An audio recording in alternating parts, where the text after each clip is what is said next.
बच्चों, आज मैं आपको 9th का चैप्टर नाना साहब की पुत्री देवी मैना को भस्म कर दिया गया पढ़ाऊंगी। इस लेक्चर में पहले मैं आपको राइटर के बारे में बताऊंगी, फिर पाठ का परिचय दूंगी और फिर इसके बाद पाठ का सारांश समझाऊंगी।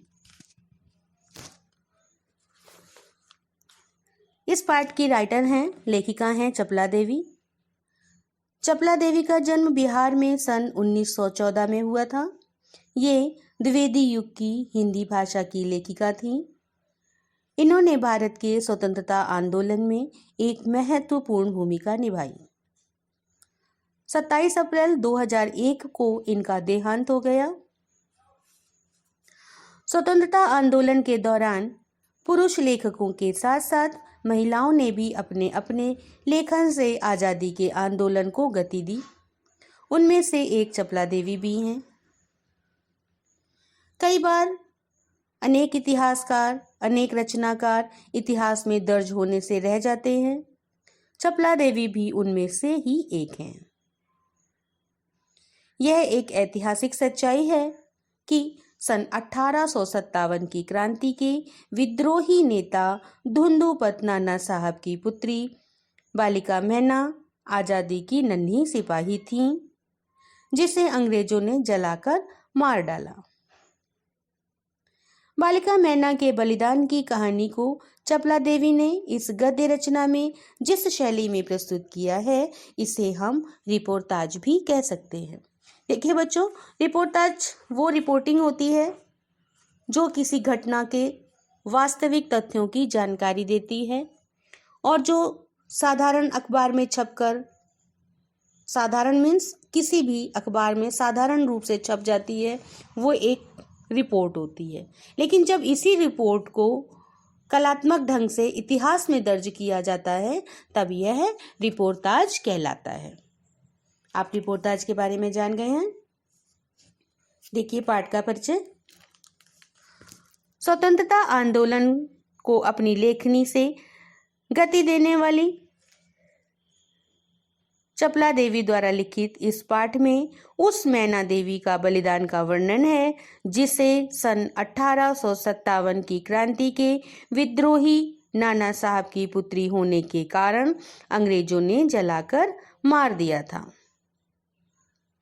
मातृभूमि की स्वतंत्रता और उसकी रक्षा के लिए अपने प्राणों को न्यौछावर करने वाले वीर वीरांगनाओं से किशोर पीढ़ी को परिचित कराना ही इस पाठ की, इस गद्य की प्रारंभिक रूप में ज्ञान कराना इस रचना का प्रमुख उद्देश्य है।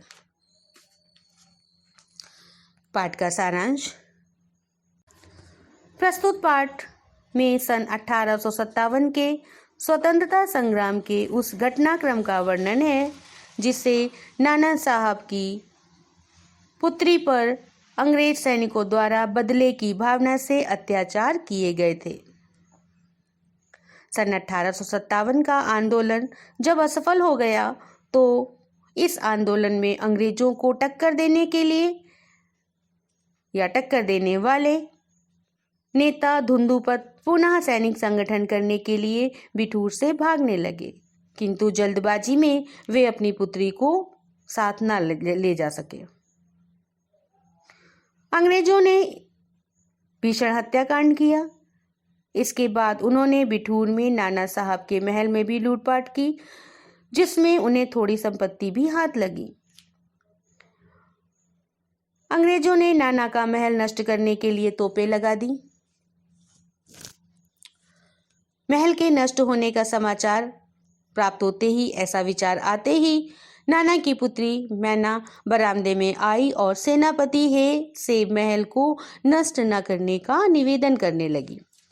उसने सेनापति को बताया कि यह स्थान उसे बहुत प्रिय है, इसलिए वह इसको बचाने की प्रार्थना कर रही है। परंतु सेनापति महल को नष्ट करने के लिए अपने निश्चय पर अडिग रहा। मैना ने अपना परिचय देते हुए सेनापति हे को बताया कि वह उसकी पुत्री मेरी की सहेली है। मेरी नाना की पुत्री मैना की सहेली थी और हे की पुत्री थी। उसने बताया वह भी नाना के घर आते जाते थे। मैरी की एक चिट्ठी अब भी उसके पास है। मैरी की मृत्यु पर वह बहुत दुखी हुई थी, बहुत रोई थी। ये सुनते ही सेनापति हे मैना को पहचान गया और बोला कि सरकार का हुक्म टालना उसके हाथ में नहीं है। वह महल को बचाने की पूरी कोशिश करेगा। उसी समय वहां पर जनरल आउट्रम आ पहुंचा और अब तक महल नष्ट न कर पाने का कारण पूछा। सेनापति हे ने उसे बताया और महल को बचाने का उपाय पूछा। तो आउट्रम ने कहा इसके लिए गवर्नर जनरल की अनुमति जरूरी है। वैसे इस महल को बचाना असंभव है क्योंकि अंग्रेज नाना साहब से बहुत ही क्रुद्ध हैं। तब हे ने इस आशय से एक तार गवर्नर जनरल को भिजवा दिया। आउट्रम की महल को तोड़ने और मैना को गिरफ्तार करने की मंशा जानकर हे वहां से दुखी मन से चला गया। इसके बाद अंग्रेज सैनिक फाटक तोड़कर महल में घुस गए और लूटपाट के बाद मैना को खोजने लगे, पर वे मैना को पा नहीं सके। शाम तक लॉर्ड कैनिंग का इस आशय का तार आया कि नाना की स्मृति चिन्ह तक मिटा दिया जाए। आउट्रम के सैनिकों ने महल पर तोपों से गोले बरसाए। घंटे भर में महल को तहस नहस कर दिया, महल को नेस्तनाबूद कर दिया। लंदन के अखबार टाइम्स में छपे लेख में यह कहा गया कि नाना साहब पर अंग्रेजों का भीषण क्रोध है। वे कानपुर के अंग्रेजों के हत्याकांड का बदला लेना नहीं भूलेंगे। पार्लियामेंट में भी हे की रिपोर्ट का मजाक उड़ाया गया और कहा गया कि नाना की कन्या के लिए क्षमा असंभव है। वृद्धावस्था में थॉमस हे को अपना कर्तव्य भी याद ना रहा। नाना की पुत्री को उन्हीं के सामने फांसी पर लटका देना चाहिए, ऐसा कहकर थॉमस हे का मजाक भी उड़ाया गया। सन 1857 के सितंबर माह की आधी रात के समय मैना नष्ट महल के अवशेष पर बैठी रो रही थी। तभी आउट्रम अपने सैनिकों के साथ वहां आ पहुंचा। उसने मैना को पहचान लिया और गिरफ्तार करके कानपुर के किले में बंद कर दिया। गिरफ्तार होने के पूर्व मैना ने आउट्रम से जी भरकर रो लेने की प्रार्थना की कि उसे इस महल के प्रासाद पर टूटे हुए अवशेषों पर बैठकर जी भरकर रो लेने दिया जाए, किंतु उसकी इस प्रार्थना को, उसकी इस इच्छा को पूरा नहीं किया गया। इतिहासकार महादेव के बाखर पत्र में छपा, कल कानपुर के किले में भीषण हत्याकांड हो गया। नाना साहब की कन्या मैना को धधकती आग में जलाकर भस्म कर दिया गया। उस अनुपमा बालिका को जलती देखकर सबने उसे देवी समझकर प्रणाम किया। बच्चों, ये था पाठ का सारांश। उम्मीद करती हूँ आपको अच्छे से समझ में आ गया होगा।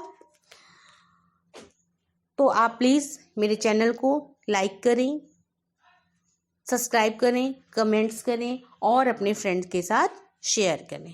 थैंक यू बच्चों।